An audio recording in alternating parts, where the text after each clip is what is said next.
Nice kitty, soft kitty, little ball of fur. Nice kitty, soft kitty, purr, purr, purr. Cinematic Fantastic. Batu, Barada, Nikto. I'll show you who I am and what I am. By a werewolf and lives, becomes a werewolf himself. Open the pod bay doors, Hal. I'm sorry, Dave.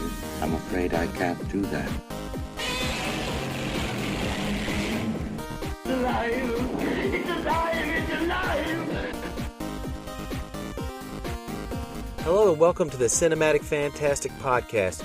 I'm your host, Jason Weatherford. And your other host, William Weatherford. Get ready for opinions, dad jokes, and bad jokes as we watch and review sci-fi and fantasy films from the classics of yesteryear to the new favorites of today. Hello, listeners. We want to welcome you again to the Cinematic Fantastic Podcast. This is episode 16. And today we're covering, we're finally out of the 1932's rut, and we're into 1933 with The Vampire Bat. It is not a rut. It is wonderful. It is wonderful. It is not a rut. So in our last episode, we covered The Monster Walks and The Old Dark House. The former absolutely put me to sleep. Well, if you could tell from the live reaction clips, I was just completely out of it. That's not it's not me, it's the movie. So, but anyway, the latter was really, really much better done. And then now we're going to jump into a very classic vampire movie, or rather it's not very well known, but it's very classic style. Would you say so? I would say yes. It reminds me of Universal movies like Dracula and Frankenstein, very much so. It takes from little bits from both of those. But it's not very well known, and I don't think it was like a huge hit. But The Vampire Bat is decently done. I mean, they don't all have to be, really huge movies to entertain. But I really like this one. I'm glad. This one was pretty good. I mean, the camera work, absolutely superb. The acting, very, very superb. And many other moments as well in this movie that I was just really good. Especially with the acting of Dwight Frye from Dracula. Of course. He comes into this movie. Probably a bit of a typecasting because they went, ooh, he played an insane man then. Let's pull him over for another insane man. In air quotes. I don't think Herman is insane. I think he's just a little odd. He's odd and mentally challenged, let's say. Yeah, let's just say he's got some issues. We don't know exactly what they are. He's his own special case. He is, and he had the misfortune, I think we'll talk about this more in the plot section, but he had the misfortune of being in this town where everybody just doesn't understand.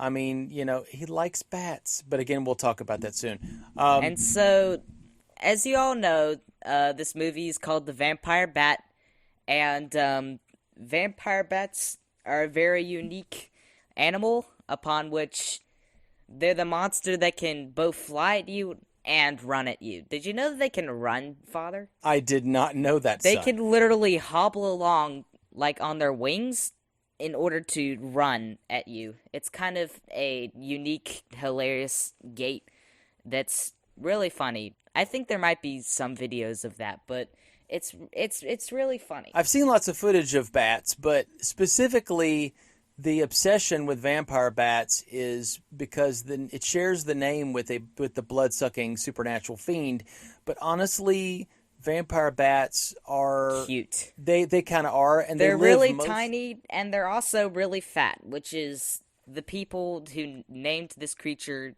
in Latin taxonomy wanted everyone to know, because the taxonomy for it is Desmodus rotundus, and for those who don't know what rotund means, it means fat. Yes. But I wonder if they get fat because of the blood. Yes, they do. They get really fat on blood. And generally they get fat, but they don't get fat on human blood. They get fat generally on cattle. They live mostly in Latin America, South America, Mexico, places like that, and they feed on cattle. Well, they feed on many animals, but cattle is a generic animal. The way they feed on blood is they have an anticoagulant in their saliva that keeps the blood flowing, keeps the wound from closing up, so they can just sit there and lap to their heart's content. But they are not a threat to human beings at all. But tell that to the people in this town. Well, you could say that rarely they might contain rabies, is something to be known.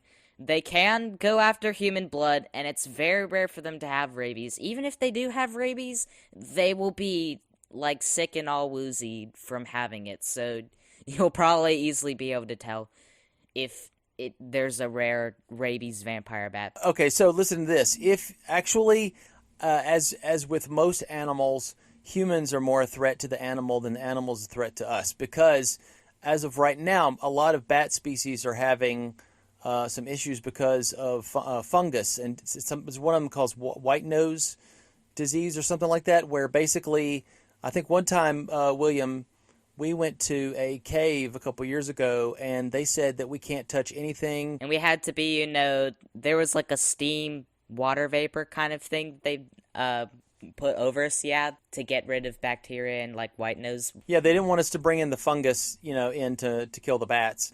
Honestly, bats do a lot of good. I mean, I know that I sound like a bat apologist, but honestly, I've grown to love them over the years. I think... everyone has a Herman heart in their souls somewhere. But, William, bat's soft. Bat's not bad. Bat's nice. If you see this movie, you know exactly what I'm talking about. They are soft like cat. Soft like cat, exactly. All right, so...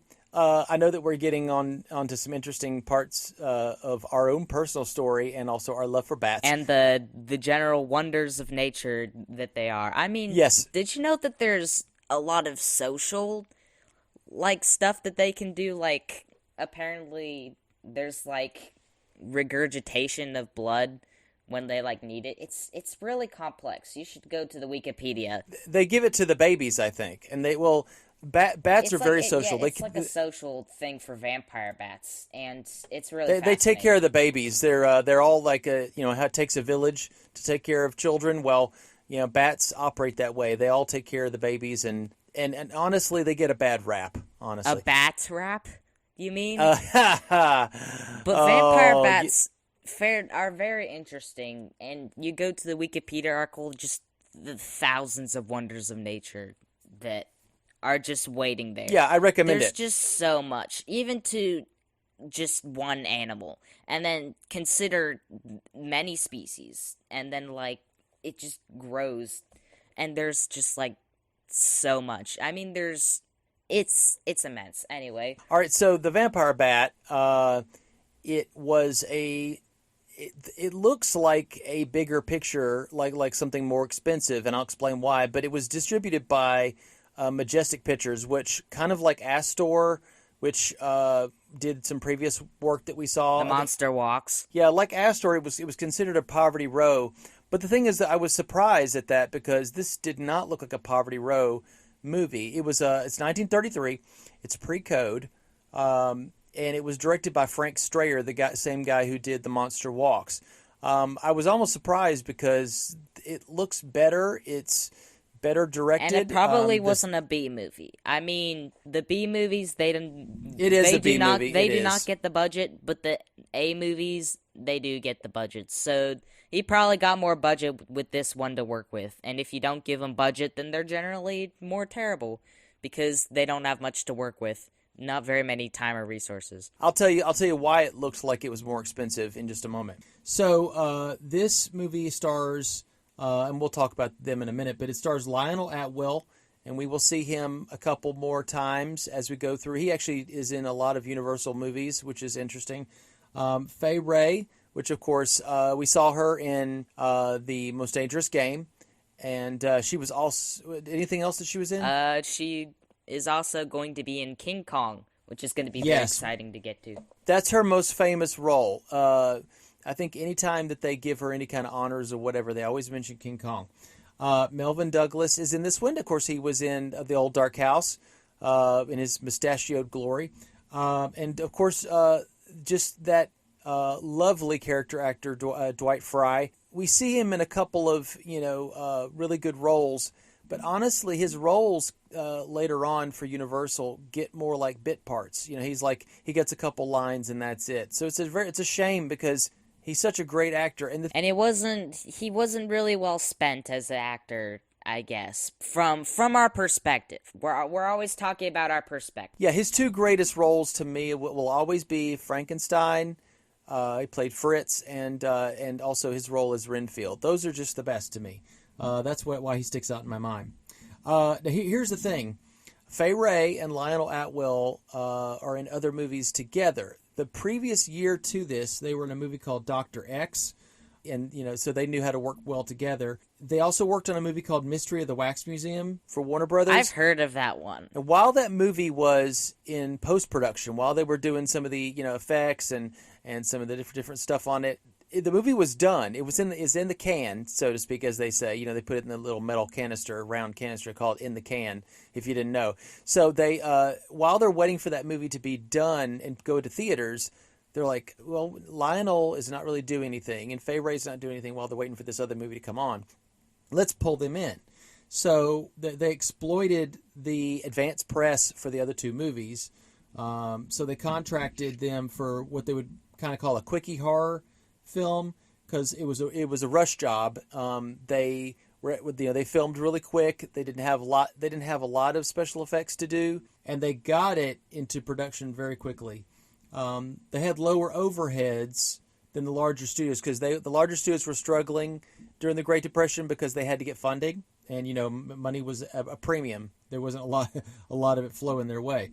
The reason why it looked as good as it did is because they leased James Whale's cast-offs, his stuff he wasn't using, like stuff from the old Dark House interior sets and backlot sets left over from Frankenstein. That's why it looks so like a little German village, because they took it from Frankenstein. Of course, they leased it, so he's like, here, you can use whatever you want. Also, I was absolutely correct when me and William watched this. I said, I'll bet you $100 that's the Bronson Caves. I didn't know what the name of it was, but it's a cave that we're going to see a lot of. This, as we talk about the plot later, there's a scene. Remember the scene where Herman is running from the villagers holding torches? Isn't it always a misunderstood creature or person running away from guys with torches? It's horrible. I guess it's evoking Frankenstein, I guess. It kind of is, but generally getting chased by an angry mob with torches is a pretty common device. Yeah, it ends up being that way. Now, it also, I recently saw a movie that I was watching that we're going to see later. It's called Curse of the Werewolf, and there's lots of people chasing people down. I would say I remember Phantom of the Opera is where they're chasing Eric through the streets. They're chasing him. 1925? Yeah, 1925. So that does predate Frankenstein. But I guess it's just something we start seeing. But the most famous thing is Frankenstein. So everybody's going to think that it's a copy off of that, of course. All right. Bronson Caves gets used a lot in a lot of horror movies and a lot of science fiction movies of the 50s. It's a good set, so and it's got a nice little quarry as well. It does, and the cave goes straight through, so they could definitely film both sides and the middle. And there's a little area in the middle where they could get their lighting equipment in there. Robot Monster is a movie in the 50s that is. Oh boy! I'm telling you, it's rough. The 50s is gonna be very, very, very cheesy when we get to it. It's gonna be all over the place in terms of quality, but a lot of it's very memorable. If anybody doesn't know the movie Megamind, if you know the character Minion, he looks like a gorilla with a big fish bowl for a head. That is based off of Robot Monster or Roman. So he's got a fish head. Kind of. So there is a stock musical theme at the very beginning. I don't know if you know. It's called Stealthy Footsteps by Charles Dunworth. And it gets used a lot in a lot of different things. If you listen to the opening sequence, like after the first bars of the motif get through, it does the stealthy footsteps. That was a stock musical theme that they pulled in.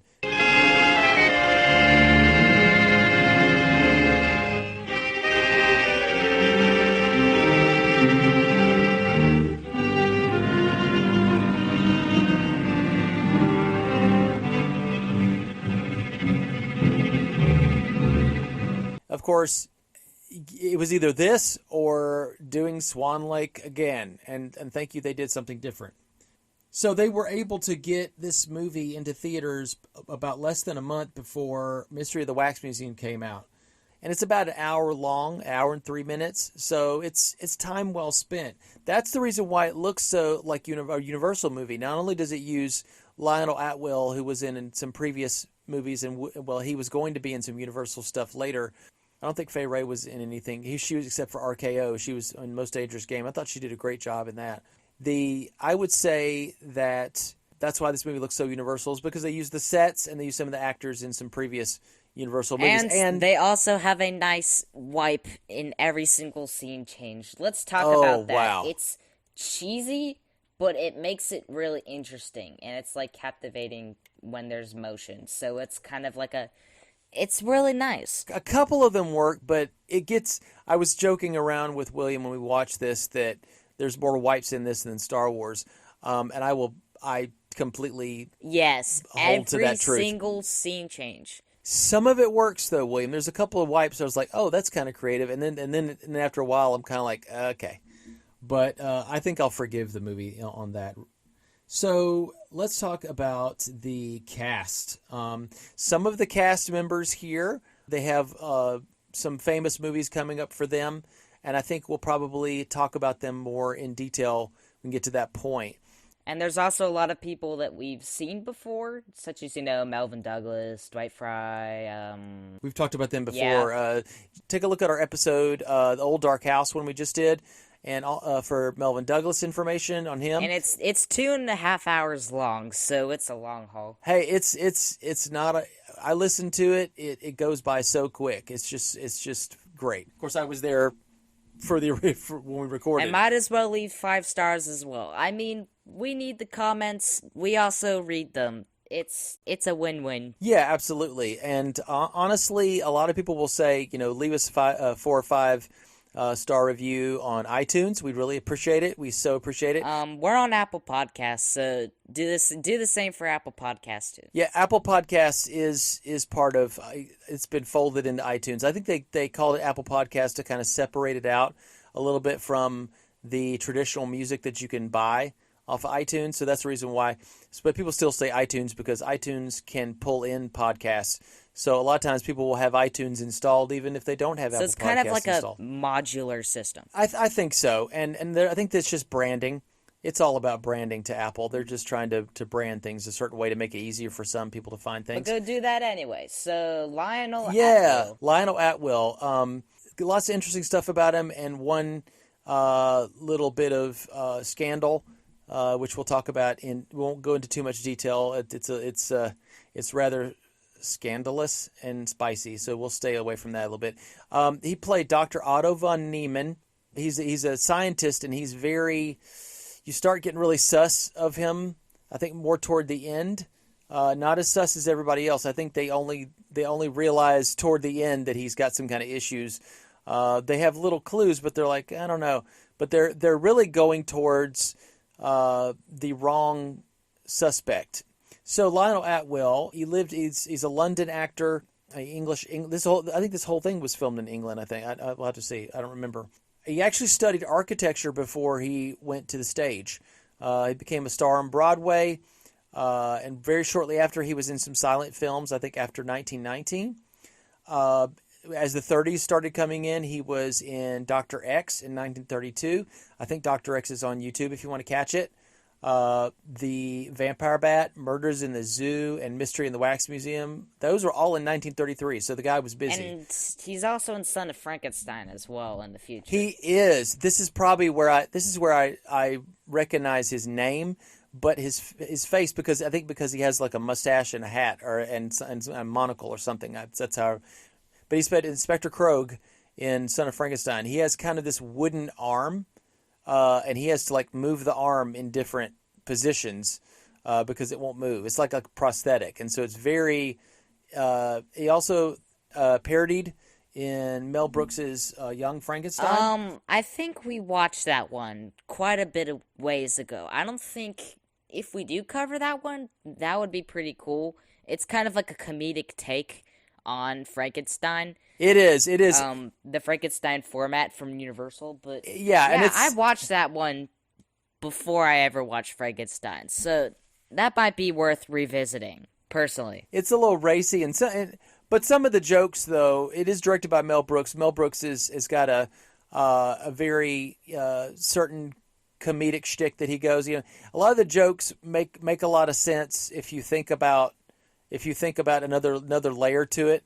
There's a joke where every time they say Frau Blucher, I'll show you who that lady is supposed to be playing from those old Frankenstein movies. Anyway, every time they say that, because her name Blucher means glue, and the horse like whinnies because he's scared, because horses are what you make glue out of. But anyway, apparently you also note that he was also in some Sherlock Holmes stuff, such as Fox's The Hound of the Baskervilles, 1939, and Sherlock Holmes and the Secret Weapon, 1943, as Moriarty. Yeah, he was Dr. James Mortimer in Hound of the Baskervilles. But Moriarty, yes, he played him in Sherlock Holmes and the Secret Weapon, 1943. This was, though, after 1942, 1943, and going onwards, he was in a lot less movies, and I'll tell you why. And of course, as you know, he was in 4 Frankenstein movies as different characters. So we'll see him quite a bit going forward, and as we watch these movies, I'll point him out to you. Now, something happened.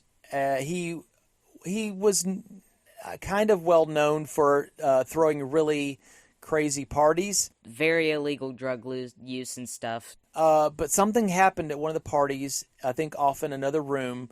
It was something illegal, and it came to find out that it happened at that party, and they basically were like, "Oh yeah, we think you're part of this," and he was saying, "No, I'm not."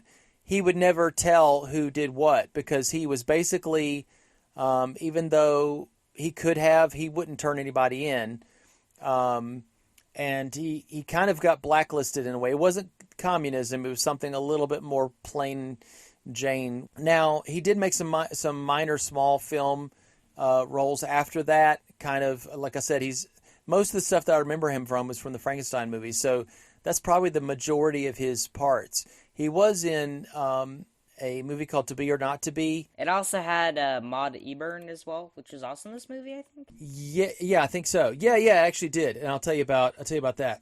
Before I do that, I'm gonna give you some of the movies that we're gonna see him in going forward. I don't know if we're doing Mark of the Vampire or not, but we're doing Son of Frankenstein from 1939, Man-Made Monster in 1941, which has Lon Chaney Jr. Of course, he plays the Wolfman and some other different characters. The Ghost of Frankenstein, of course, like you said, he was also in Sherlock Holmes and the Secret Weapon. Frankenstein Meets the Wolfman, House of Frankenstein, and House of Dracula. Wow, he did a bunch of Frankenstein stuff. He did. House of Frankenstein and House of Dracula are pretty much, I call those Monster Mash movies, because they bring all these different, type of characters that would be in their own solo movies that brought them all together. So if you want to think of it, these were the Avengers and Avengers Infinity War. Hotel Transylvania before Hotel Transylvania, I guess. That's actually true. I don't think you would have Hotel Transylvania without House of Frankenstein and House of Dracula. Though it's a lot. It doesn't have a lot of the. It doesn't have a lot of the Universal stuff. It has, vampires and slime monster and mummy and stuff. Yeah, that's true. And some of that stuff is just from 1950s. Like the slime monster would be a nod toward Blob, which we're going to do. So what I would tell you is, let's see. You mentioned somebody before. We'll get to Fay Wray. Of course, we'll remember Fay. Of course, Fay Wray. She was in Dr. X with Lionel Atwill in 1932. She was Eve Trowbridge in The Most Dangerous Game, 1932, which that was a great episode that we did. That was so much fun. Of course, she was in Mystery of the Wax Museum with him as well, and also Vampire Bat. Now, and of course, her main famous role we'll know her as is Ann Darrow in King Kong, which is coming up. And like I said, we are on episode 16, so we've got 4 more episodes, and 2 of those episodes are King Kong episodes. King Kong and its sequel, Son of Kong. and we will definitely be doing those, and that's going to be great. So we know Dwight Frye. He's also in quite a few Frankenstein movies. And hold up. We're not doing grandson of Kong? Are we not even doing great-great-grandson of Kong? Are we not even doing the great-great... Okay, sorry, that...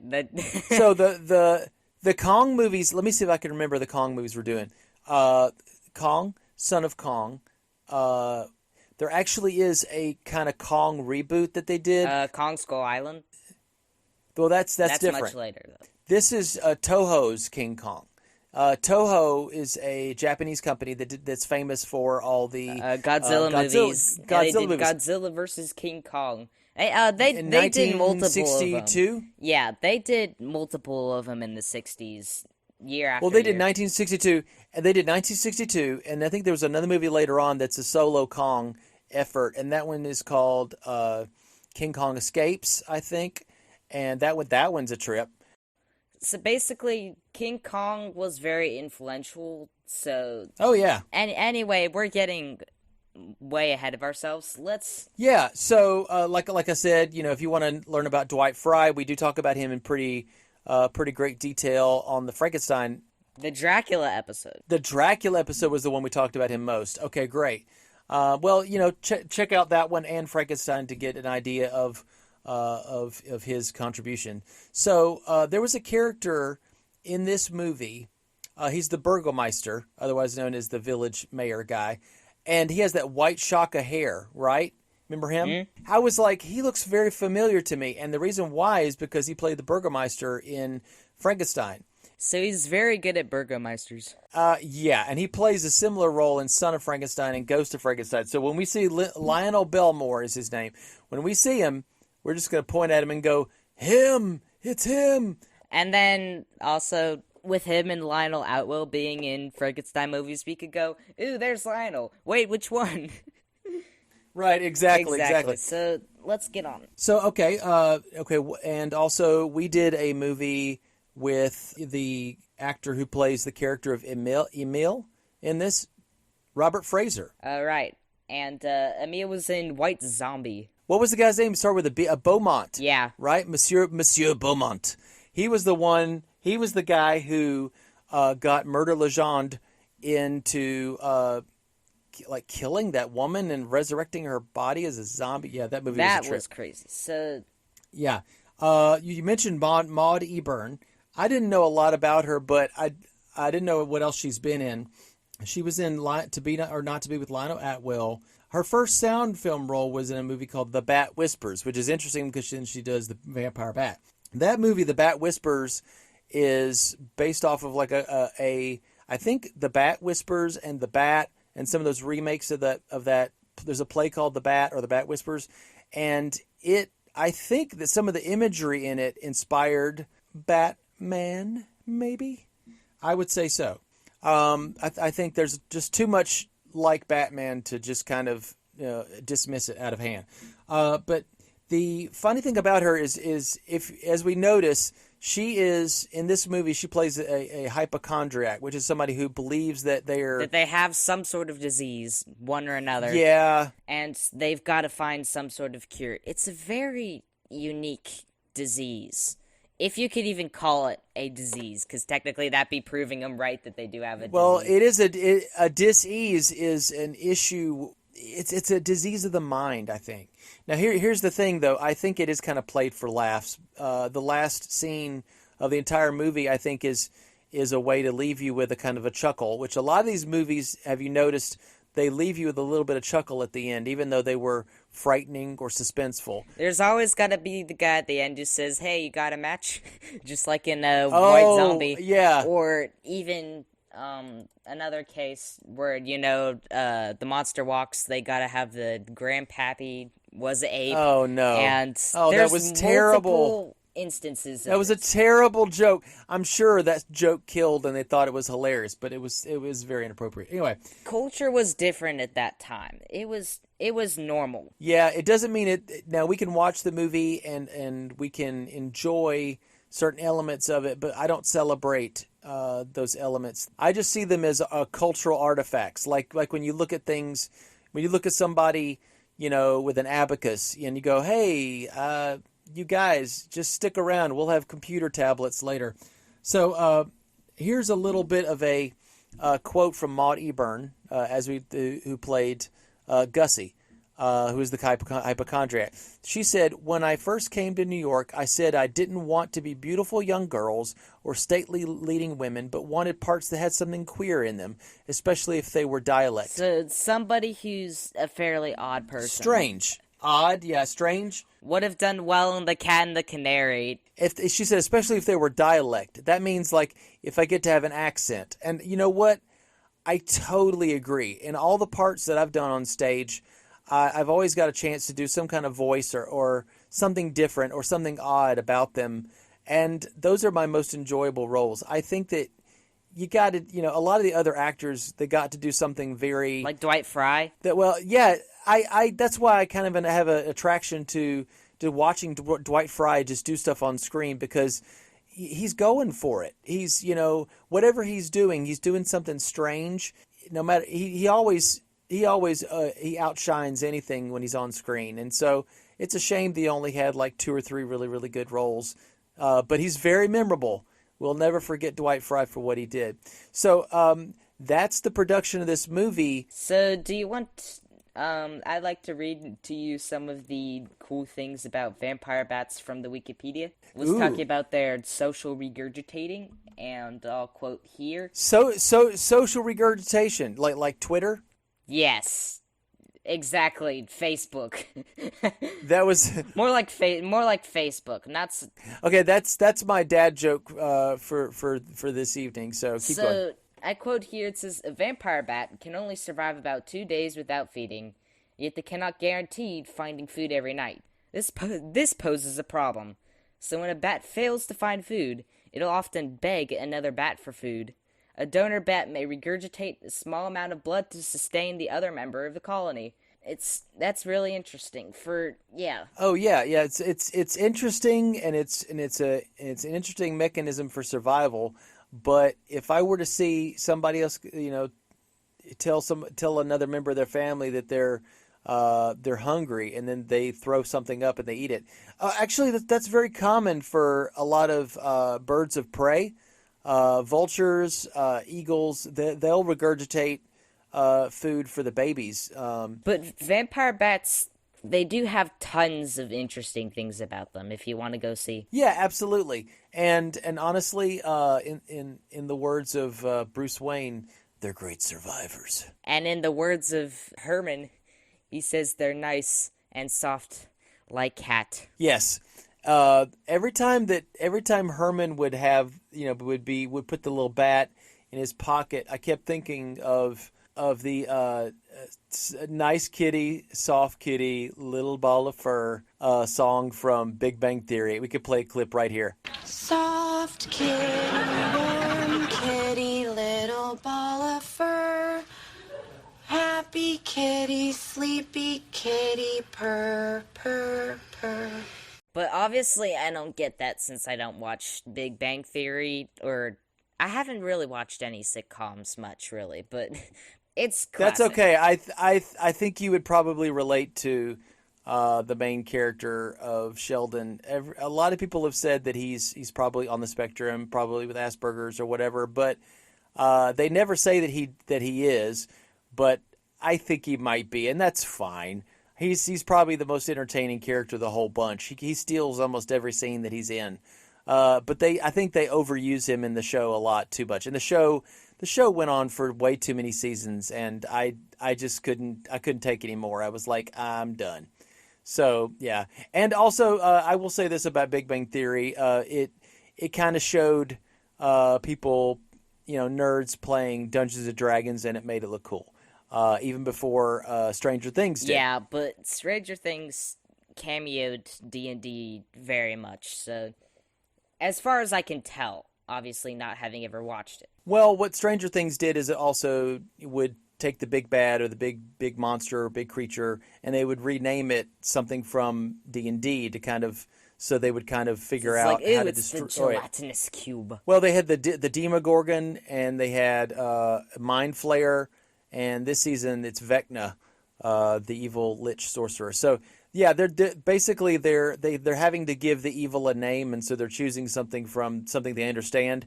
What I would say is, even before any of these things, there was always E.T. the extraterrestrial. I think these are probably some things we'll go into when we go talk about E.T. But how on earth did we get here? Well, we can go backwards. But yeah, E.T. starts out with a scene where they're playing D&D. Anyway, So we're done with the production now. We will join you back for the plot, and you will join us as we wade through the waters of the twilight, searching earnestly for the danger of the vampire bat loping after you the way it can. or maybe we can leap into the plot like Herman leaps into the chasm. Oh, too soon? Yeah, I guess so. Yeah. Poor Herman. Anyway, this is going to be my favorite part, talking about the plot with you. So see you then. See you then.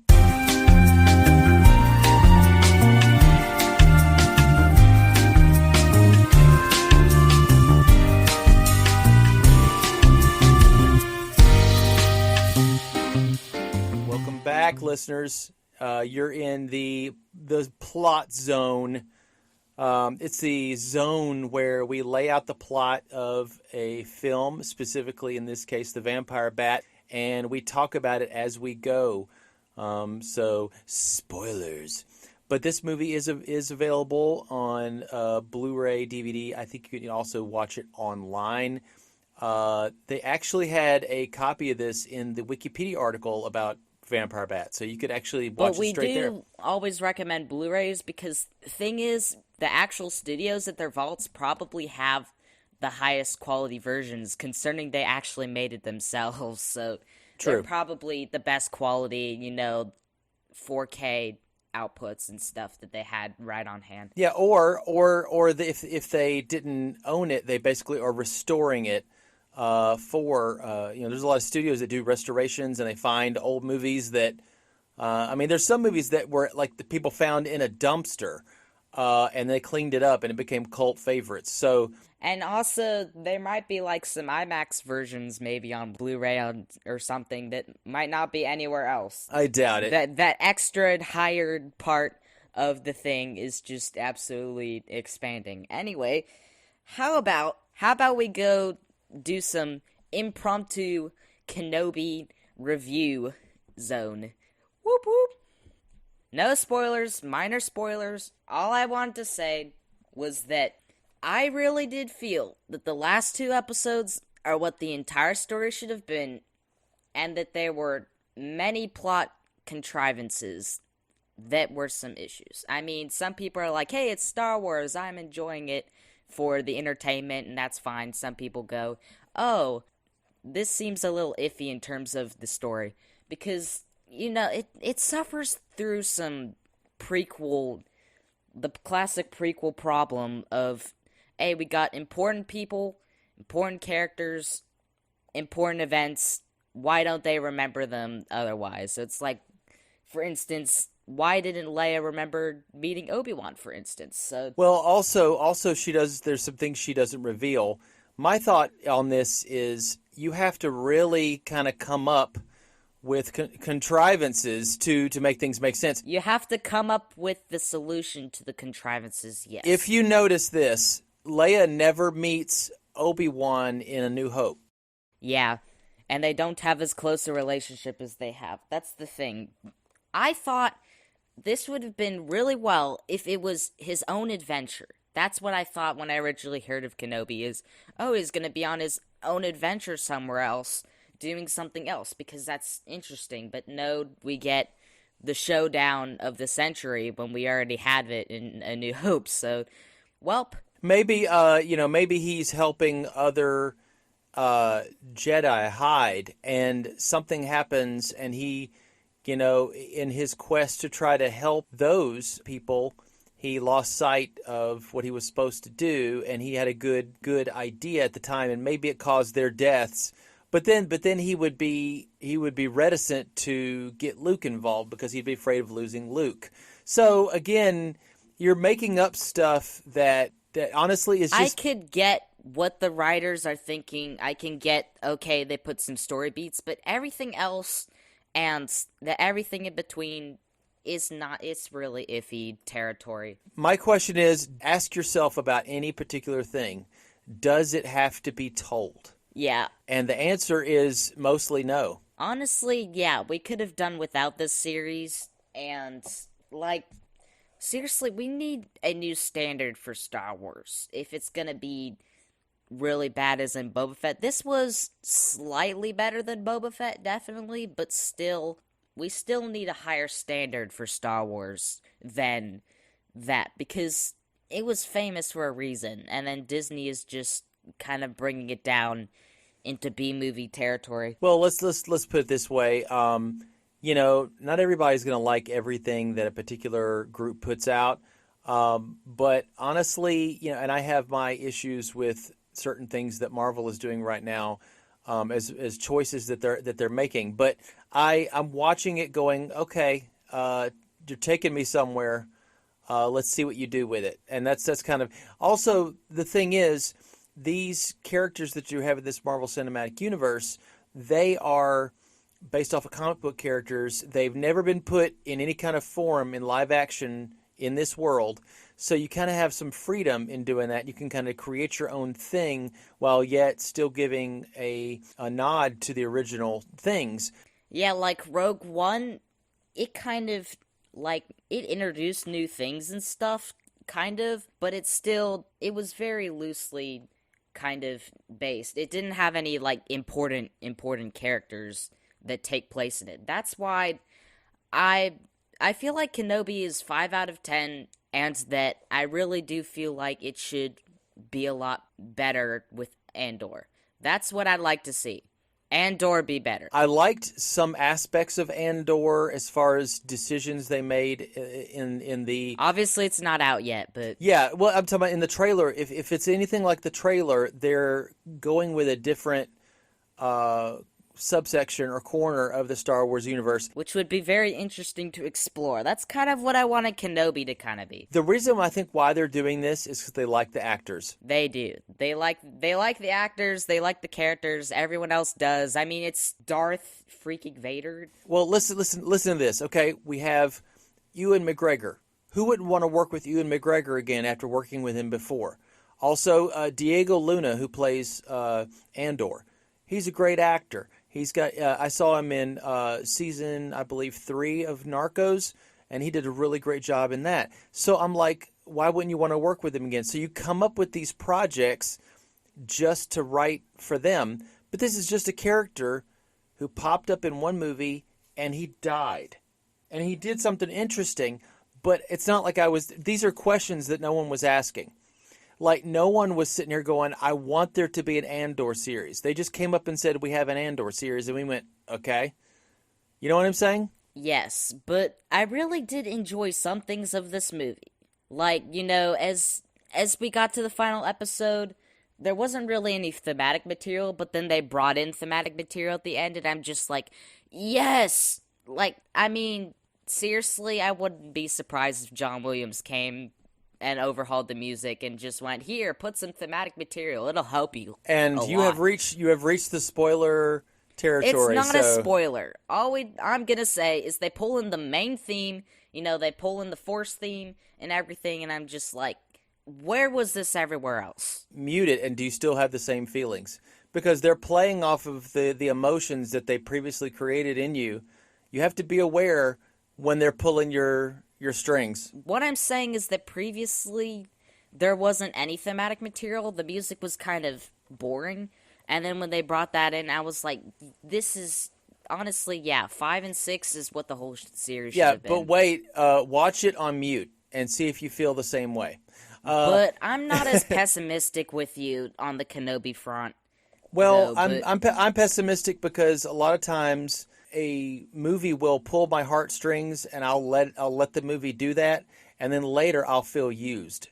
Does that make sense? Almost like a really beautiful girl has asked you on a date. She says all the right things, and then you're falling in love, and then she just moves on just like that. And it was all just a show. But the thing is, they always seem to get better at the end. First, like with Book of Boba Fett, and then now we get to KENOBI. And honestly, now that it's all out, I do feel like 5 out of 10. So this has been a chill, impromptu KENOBI review. Da-da-da. Anyway, let's go into the plot. Yeah, let's talk about 1933's The Vampire Bat. The Vampire Bat, indeed.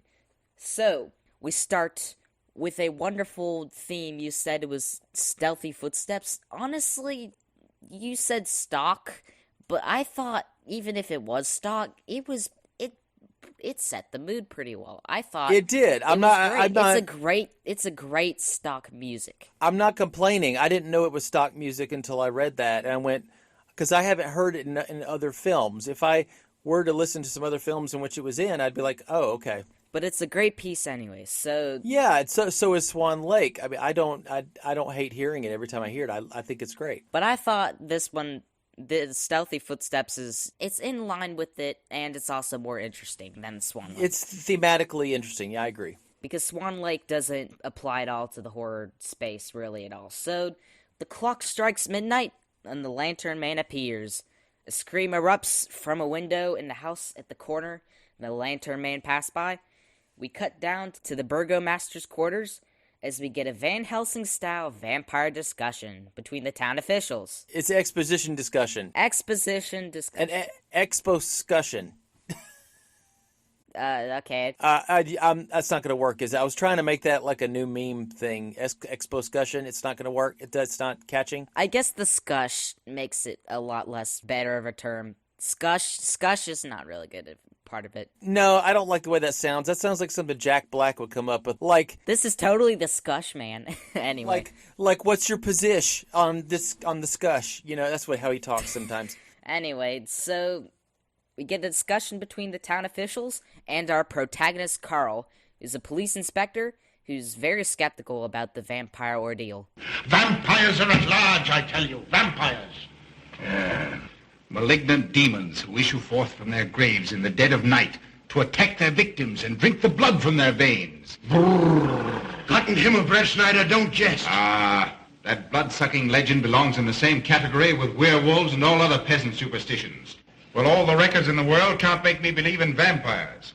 And he's played by? He is played by Melvin Douglas. Melvin Douglas. He, as well as all of the acting in this film, spot on. Really great acting. Pretty good, I have to say, yeah. This movie was pretty great. Anyway, I already said that, so... Still true. Yeah. The Burgermeister attempts in vain to prove the existence of vampires to Carl by connecting the giant bat epidemic of 1643 and the simultaneous vampire outbreak. There was an epidemic of giant bats in Kleinschloss in 1643. And at the same time, there was an outbreak of vampirism. Why, this record from the town archive proves it. Says it, not proves it. Well, I'll show you. And on this day was von Hausmann hanged from a gibbet in the public square after being convicted on a proven charge of vampirism. And on this same day, there did occur the departure of the bats. And on the night of this same day was there a stake driven through von Hausmann's heart and his head cut off with a grave digger's shovel. Something funny is that he calls the bite the mark of the feast. Yeah, like the mark of the beast, mark of the feast. The mark of the feast. Who knows? Maybe it was a little bit of censorship. Maybe it wasn't. Who knows? It's funny anyways. Well, and one thing about that is that Melvin Douglas's character, Carl, he keeps bringing up that vampire bats are from Latin America, and of course they're in like Europe or German, like a German kind of town. Is that right? They're in a burg. They're in a burg. So here's the thing. The Burgermeister's like, well, they could have, I guess, got on a ship or something, or taken a plane here. Or just flew all the way here like butterflies do. You know that butterflies can, migrate a really far distance? I think they do go overseas sometimes. I haven't checked. I don't think bats could make it to Europe, especially, well, vampire bats couldn't make it to Europe from Latin America. I think that's And a little bit of a stretch. Why would they anyway? They wouldn't be used to the environment. They wouldn't have the normal things that they have to eat. Well, I mean, they have blood, but still, you get what I mean. Are they going to wait till the cattle of the sea, a whale, like a James whale, comes up to the top of the ocean and like to blow air into blow water into the air? What do they do? Like their blowhole? They come up for air. And then a vampire bat alights on their back and like sucks their sweet whale blood. I mean, I don't buy it.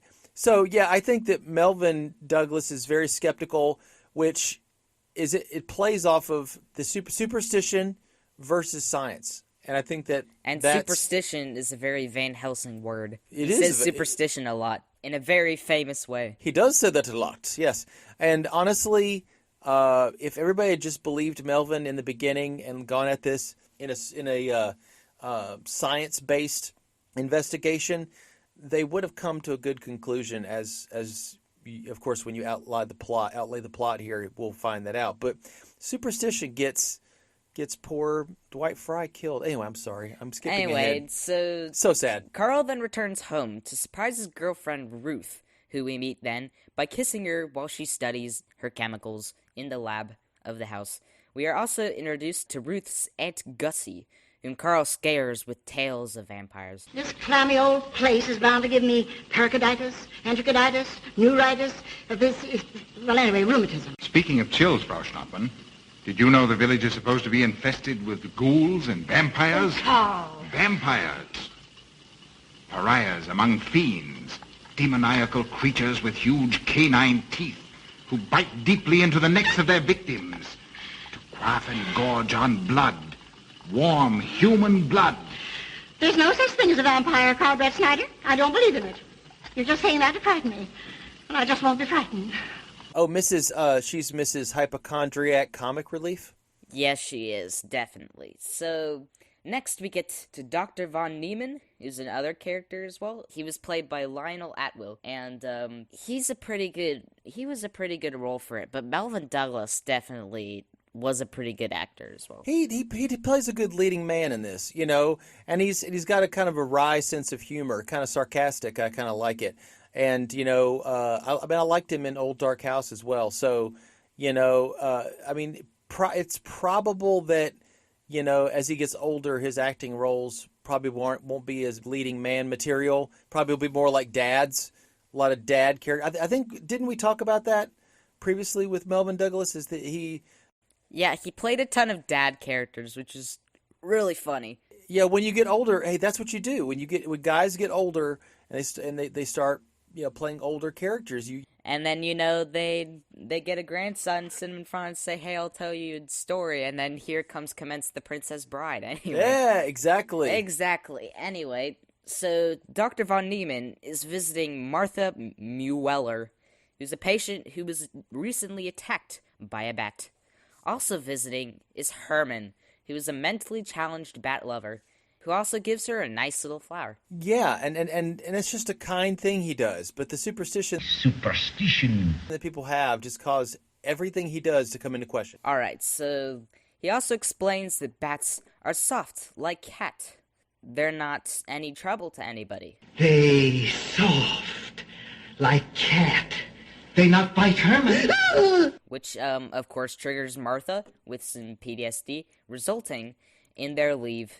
So they all leave. Yeah, and they ask him to leave anyway. But honestly, they're very. A lot of the people are kind. They're kind to Herman. They give him an apple, I guess. Is that kind? But when it comes to other different things, they kind of treat him. They treat him as a lesser. Which, hey, that's not right. But at the same time, I've seen bats with bat trainers, just holding them, and honestly, they're kind of cute, especially flying foxes. They look like poodles with wings. Yeah, but what also doesn't look like poodles with wings is actually, have you seen like the people who get like peregrine falcons and tame them, like peregrine falcons? Oh, falconers, yeah. Those are really cool. They have like a cool arm thing on there so they don't get scratched. It's really awesome. I hope they have those with like bats or something. They don't probably keep them in their pocket. No, they do have a situation where they can see if a bat will go after a particular sound. And mostly that's so they can take video of them to see them hunting in the wild. But mostly they just live around and you can observe them. So on the doctor's journey home, he meets Kringen, who's one of the townsfolk, who claims to have been attacked by the vampire in bat form, but kept it a secret so as to not spread fear. Is he the guy with the mustache and the big eyes? I think so. Okay, yeah. I remember him. He looked kind of like an actor that I know. Yeah. So Kringen decides to go do so when he's like, "Wait a minute, I should probably go tell the townspeople." So he decides to go do so, but then Herman rigidly objects. He says, bats are passive. They don't hurt people. They don't hurt him. And then Kringen now thinks that Herman is sus because he loves bats and plays with them like pets. Yeah, again, superstition. Superstition. It causes people to make decisions based upon fear and emotion, and not logic and calm, rational logic. Did I say logic? Logic, rational logic.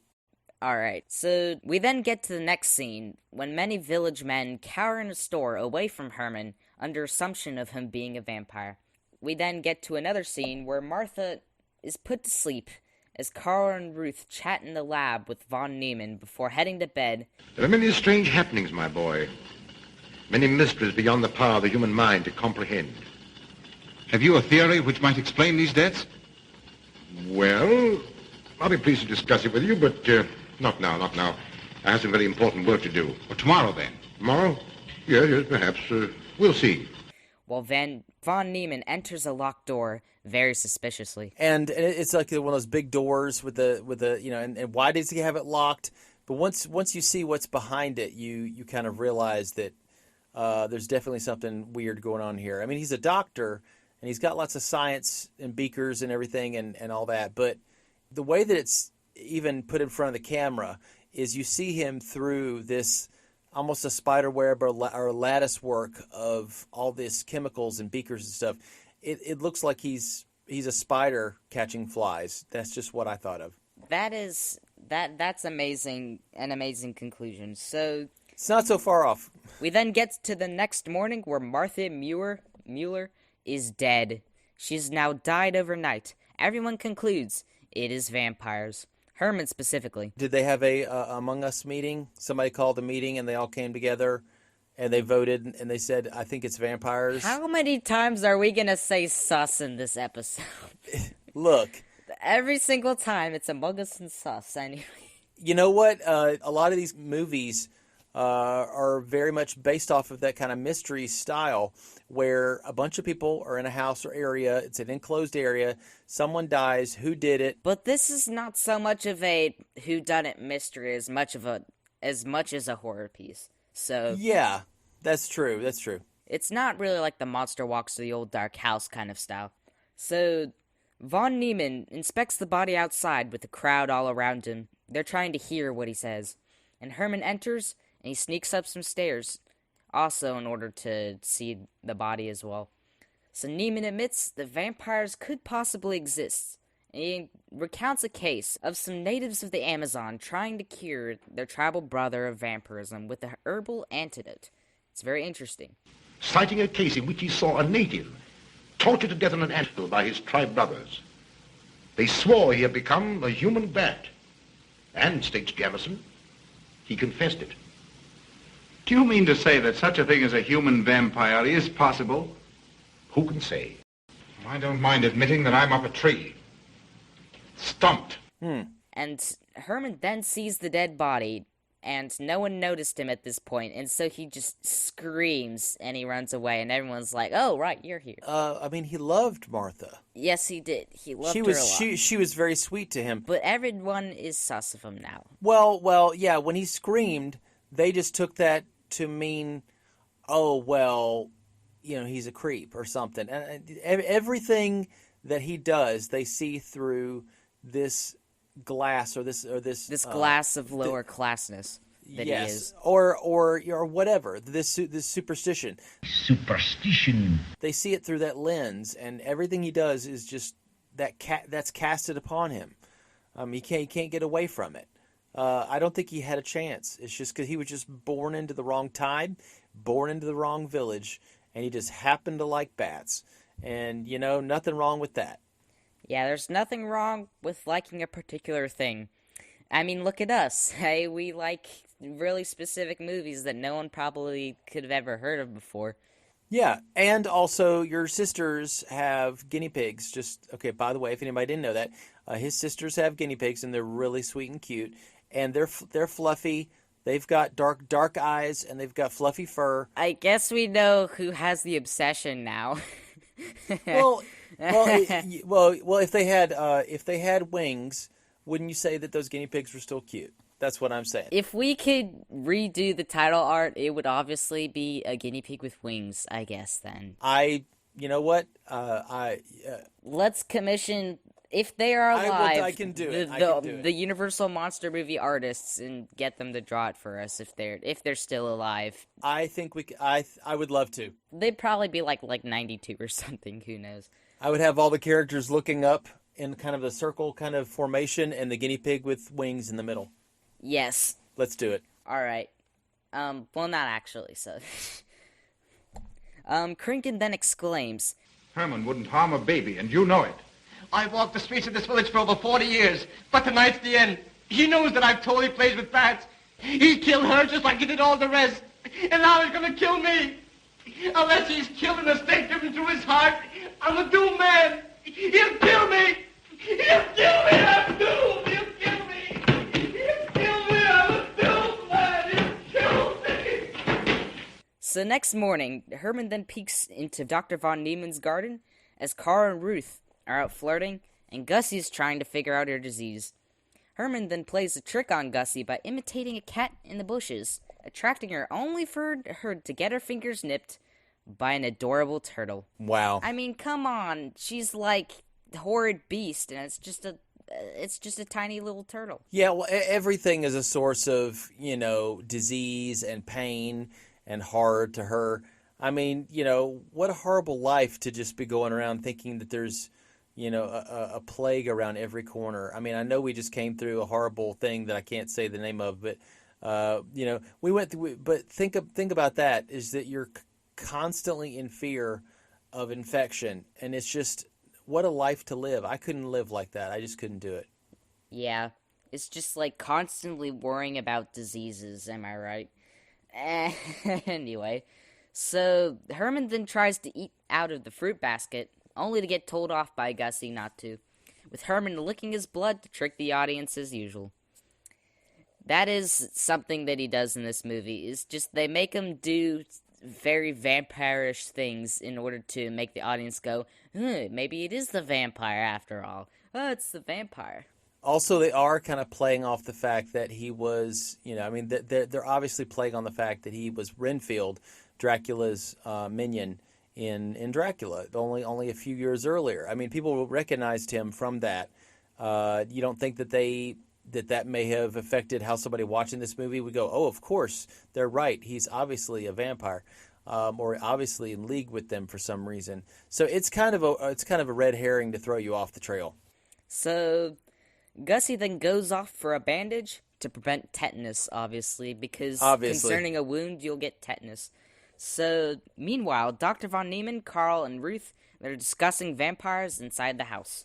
Now, how could a corpse buried under 4 or 5 feet of earth get out to do any such foolishness? I don't believe it. It's a fair question, Doctor. How could it? Well, according to accepted theory, the vampire dematerializes its body and reintegrates it outside the grave. It's a good explanation, if you can believe it. And while I'm standing here listening to all this rubbish, there's a poor man in the garden in danger of a tetanus infection. But then, the town fathers suddenly enter the house and announce that Kringen's dead and Herman's missing. Gussie then comes to realize that Herman is who she was just getting the bandage for, and faints. Wow. You good like Martha. She give me apples. Herman like you. Are you Herman? Me, Herman. You give me apple, Herman give you nice soft bat. So he's missing because he killed Kringen or something? Yeah, but he was in the garden all along. Herman then leans over to further trick the audience, only to be chased off conveniently by a dog. So it's constantly just tricking the audience as well. So then we get a transition of time kind of scene. Yeah. Where we get Von Neumann's servant, who reports evidence that Herman had Martha's crucifix, and that is some evidence that he did kill Martha because, he had the crucifix, and the crucifix was on her dead body, so... And also, Gussie then drinks a concoction just straight out of a chemistry class. Just frothing with bubbles. Yeah, it's supposed to help your stomach or something.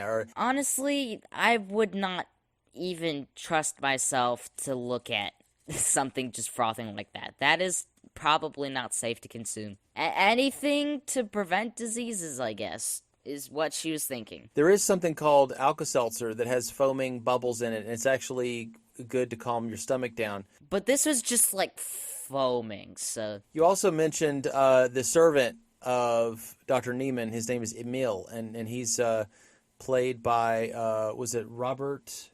His name Robert Graves? Is that his name? But he played Beaumont in White Zombie. That's right. Why his face is very, very recognizable. But he's an important character in this. Then we get to a very, very good scene where an angry mob with bloodhounds chase Herman through the countryside and into a cave. And something we'll note here, at least for our version, they tinted the torches red. Just the one thing. So I was like, ooh, a splash of color. Because we've been in the black and white zone for a while. I mean, they can do color, but they decide not to. So... just that splash of color, I was just so surprised. I was like, oh, right, they can do this. So, and they've been able to do this for a while. Color did not become the norm until later in this decade and early in the 40s. Yeah, when we get to the 60s, it was just completely superimposed. Well, I'd say probably when you're the place where you're really going to see a color just constantly is probably going to be... like the 50s? 50, 56, 57, somewhere around in there and on. But then do consider, you got some Alfred Hitchcock films that were in the 60s that were black and white, kind of clinging on to the previous age. So, technically, 60s. They did it for artistic reasons. So, it's best just to watch a movie and see why they did what they did rather than... wonder why it wasn't in color. Yeah, apparently there's also a movie called The Lighthouse that came out pretty recently. I think it was like... a couple years ago. Yeah, a couple years ago, like 2016 or something. And that was in black and white as well. They filmed it in a older style of black and white that works really well for the limited light, I should say, that they had. Plus, they filmed it in an aspect ratio which is more square so that they could really... control what you look at. Now, if you wanted to see, I could show you a scene. I can't. There's a lot more adult content in it, but there's a scene that you could see with an actor you probably recognize. That would be an example of such? Yes. All so right. If you're curious, I'll show you. So that night, Dr. Von Neumann is seen telepathically controlling his servant as he picks up the sleeping servant Georgiana and takes her into the lab, where we see an enormous pulsating multicellular organism in a tank. It seems that Dr. Von Neumann is the villain for this story. Yeah, it looks kind of like a weird coral-looking organ in my mind. I don't know what you saw. After all, oh wait, sorry. Herman is dead. Sorry. Just forgot. Herman died by yeeting himself off a cliff in a cave out of desperation. He was cornered. Addendum self mortis. Addendum mortis, indeed. Yes. He was desperate to get away, and he was cornered, so he had no choice, sadly. They don't think he's dead, though. We know, I think you and I... We know he's dead, but they took a little while to discover it. Yeah, so it still keeps it open that he might be the vampire, like he lived through that. Of course he lived through that. But with this reveal, we do get that there's sinister motivations, that there's sinister actions from Dr. Von Neumann. So, yes. they drain her blood into a vial to then be pulled into the multicellular organism. So And this is pre-code. Did you notice the blood? This is Yes. pre-code. This is pre-code. It was probably fake blood. They literally probably Of course couldn't it get was. that much blood, but But still, if you show blood though, that's good enough for code I guess. So for them to not like that. But wasn't a code yet, so hey, bring it on. next scene, Neiman, Carl, Ruth, and Gussie are all chatting about various things, about the vampires, about whatever Gussie thinks her disease is, more stuff like that, as they head off to bed, when Gussie then discovers Georgiana's body in her bed, and Mueller's crucifix is on the floor. And then Dr. von Neumann and Carl then realize that she has died, and that it was probably a vampire, and that Herman had handled the crucifix last night. Carl is becoming even more convinced of the presence of vampires in the village, as it couldn't be anything else. It couldn't be anything else. It couldn't be, I don't know, spontaneous rabies. It couldn't be... Right. It couldn't be, death by she snipped a paperclip and then bled out until she died or something. That's a little bit of a stretch. That's a stretch, but who knows?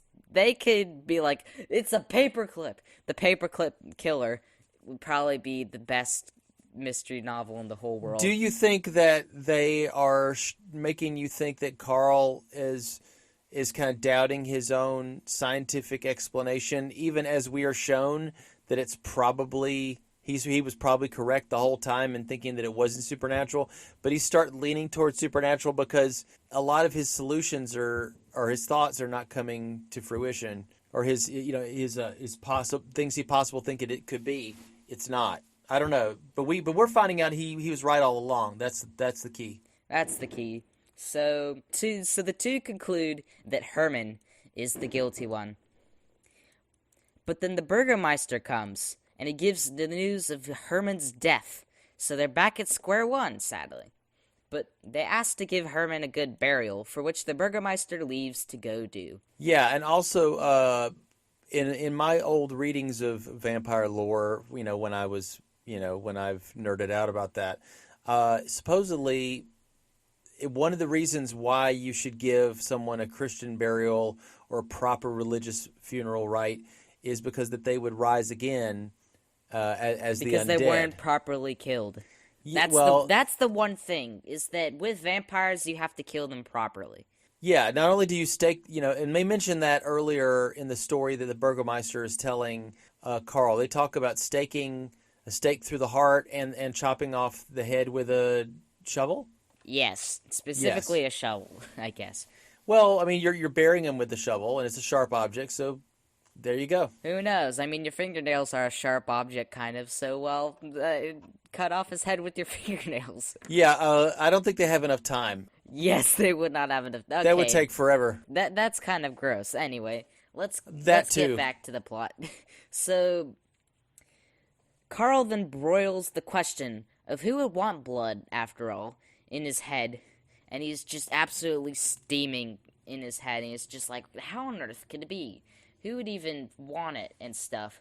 And he then asks Neiman how much blood that there would be in a human, and then Neiman suspiciously replies 6 liters, and that he has absolutely no idea what to make use of it.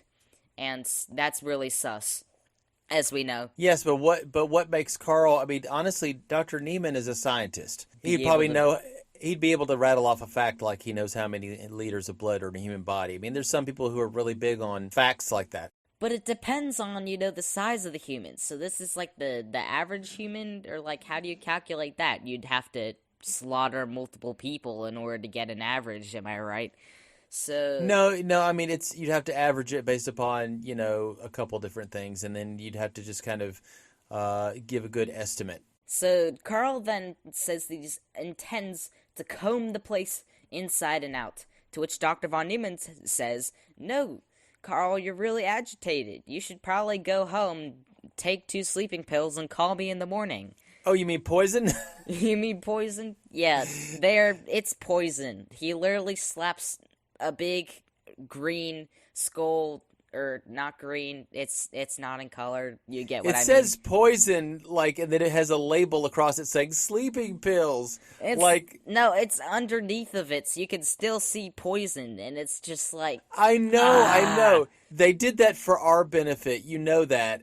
But anybody with any brain, they would read this and go, oh, this looks super suspicious. This label's peeling right off of it. Oh, it says poison. Maybe you're trying to poison me. All you have to do is peel it away, and it becomes essence of llama. This isn't poison. This is extract of llama! Wow. Exactly. It's not poisoned, it's essence of llama, anyway. Yes, so he gives him a couple pills of essence of llama, and I'm pretty sure he doesn't take it. He does not take them yet. Instead, he takes a smoke. He takes a nice little smoke and looks out the window, all calm and peaceful-like, before hopping out into bed. Obviously, not putting out his cigar, which is dangerous again, but they didn't show it, so he easily could have. So then we get to the mind-controlled Borst, who's the name of the servant who is being telepathically controlled. You mean Emil? Emil Borst. Okay, you're calling him Borscht like the beet food, like the food made out of beets in Russia? I guess so. Okay. That's how I remember his name. So that's fine. Hey, go with it. So honestly, we don't get an explanation for how on earth this telepathic mind control works, or even why and how it's done. It's just like, oh, he's just mind controlling a henchman to do his bidding and, climb up onto the roof and then sneak around to his window like he's gonna do. Yeah, he's giving him orders and commands in real time, as if he can see them too. It's kind of like you went, okay, everyone thinks it's vampires, which is, superstition. Superstition. It's a non-real belief, but because vampires don't really exist. But then we get, the real villain is doing real science and, real stuff and, And then we get, there is superstition with the villain. There is, non-fact. So it's kind of like you kind of go like oh, right, this is a grounded setting. And you're like, nope, it's not a grounded setting at all. Well, it's as much a grounded setting as Frankenstein is with, feeding a dead organ blood and it coming back to life, which... Yes, but telepathy is not real. No, I agree. So here's the thing. I think if they had shown... Now, this way that they did it is more dramatic, I get it. But if they had shown von Neumann, using... hypnosis, and mesmerism, like real psychology techniques, it would lend credence to the science being accurate. Because people have been hypnotized before. But this way that it's doing is it's like real time. He's FaceTiming him, he's Skyping him real time, telling him what to do. So we get the previously mentioned Borst, who attempts to sneak into the second-story window. He then sneaks closer to Carl's sleeping form, when Ruth overhears Dr. Von Neumann giving instructions. So Ruth then realizes his plan to use the blood to feed his organism. And so she's like, oh, you have evil intentions.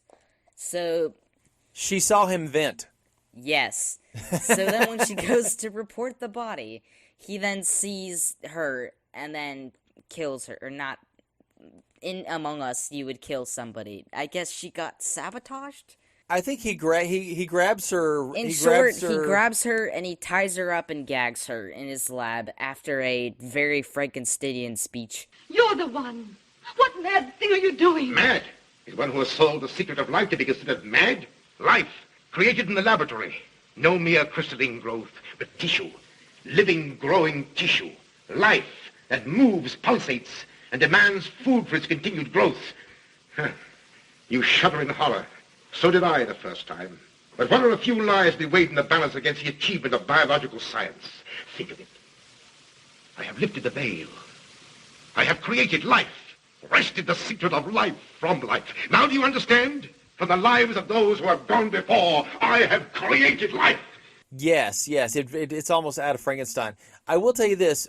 When we watch these movies, I want you to watch where bad guys grab women's arms. Because they grab them by the wrist, or there's a place right above their elbow. It's called the universal grab area. And if a bad guy grabs a woman there, she's helpless. That's what if it was a real fighter of a woman, she would scratch at his eyes, she'd punch his nose, she'd chop his throat. She wouldn't go down without a fight. I mean, like Michelle Yeoh. I mean, like, Anita Mui. I mean, like, real fighting.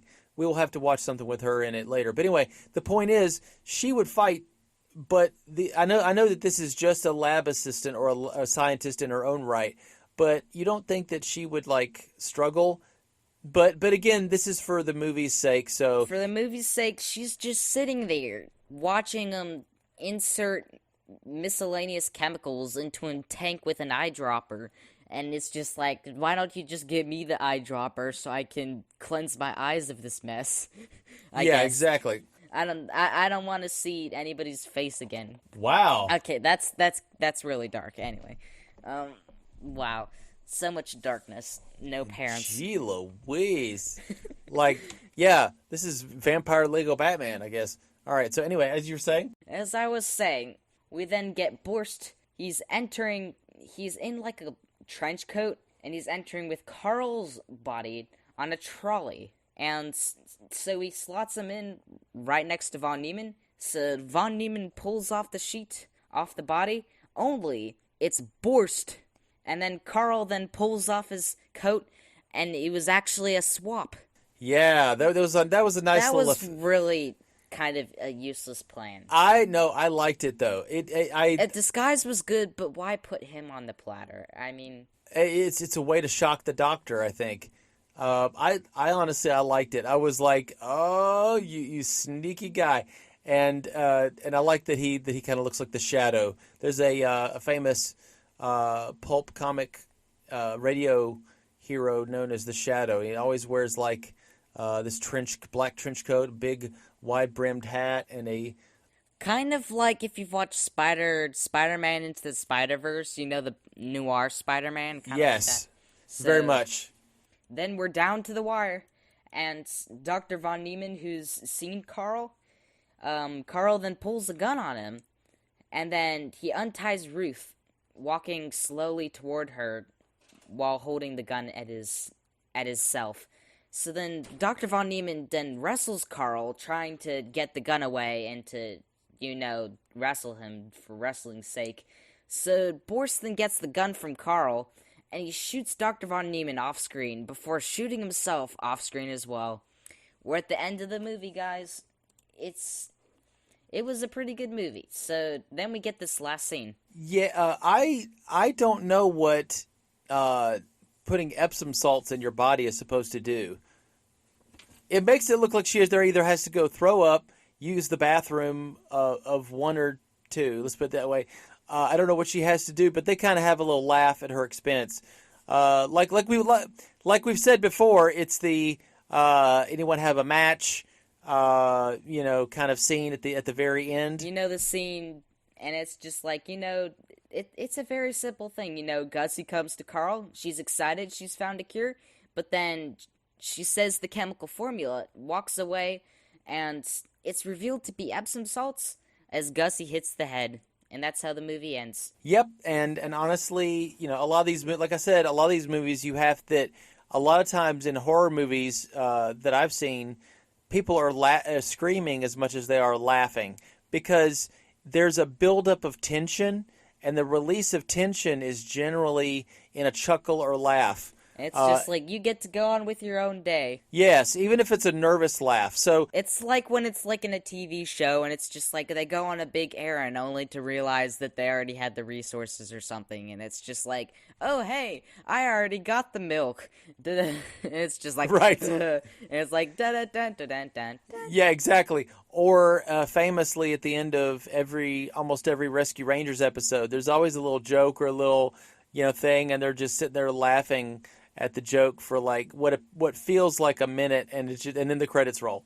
Yeah, it's very cheesy, but it does have a mouse in it that loves cheese. So this was a movie that we did. I also accidentally summed it up a little too much. No, I think you did fine. Now, I would recommend this movie. I feel like it was pretty great. It was kind of up there with, like, at least The Mummy. At least The Mummy. Well, I would say The Mummy is higher up there than that because you can't beat Karloff. Yes, you can't beat Universal, but you can get close enough. Hey, wait, you know what? That honestly, that sums up this whole movie. You can't beat Universal, but you can get close enough. Ladies and gentlemen, The Vampire Bat. There is no better review, I think, that you can give in like one sentence. Yeah. But honestly, I've seen other movies I've seen one other movie that Robert Strayer has done after this, and it looked like The Monster Walks with a slightly bigger budget and better set, and it did not look like this movie at all. So honestly, I have to say that what elevated it not only was the actors, of course, but the location. Don't forget the location. Yeah, they had good places. These are some interior sets from the old Dark House and some outer sets from Frankenstein, leased from James Whale. So not only did they kind of borrow some thematic material from other Universal movies like Dracula and Frankenstein, but they also borrowed from the sets too. As well. Did you know that people still rent out the Universal lot to do stuff with? I think it's still there today enough that you could literally go visit some sets.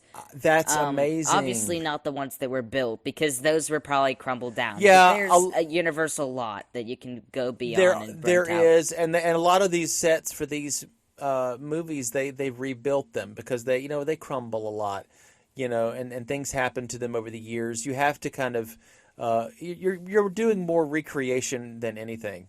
Yeah, just like they did with KENOBI. So yeah, recreating this stuff, whatever. That was a terrible transition. So no, that was fine. I just wanted to say that 5 out of 10. You can like it. I kind of liked it for some things.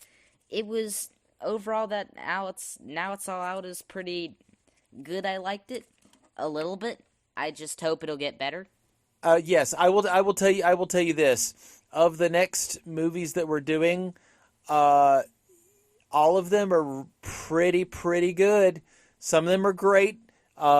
Maybe one of them I won't say which one, but one of them might not be as good as you might guess, but most of them are really great. So, and honestly, they're very memorable. The next one that we are on the docket to do is Dr. Jekyll and Mr. Hyde. 1931. We're backtracking. 1931. We're backtracking a little bit because I found a good copy of it, and also I rewatched it and thought, hey, this is too good not to let William get a peek at this. It stars Frederick March as Dr. Jekyll, as it's supposed to be pronounced, and Mr. Hyde as well. He does a double duty as both these characters. And then after that, we are going to get to King Kong, which is going to be awesome. Because it's the King Kong. After all. It's penultimate. It's a penultimate movie.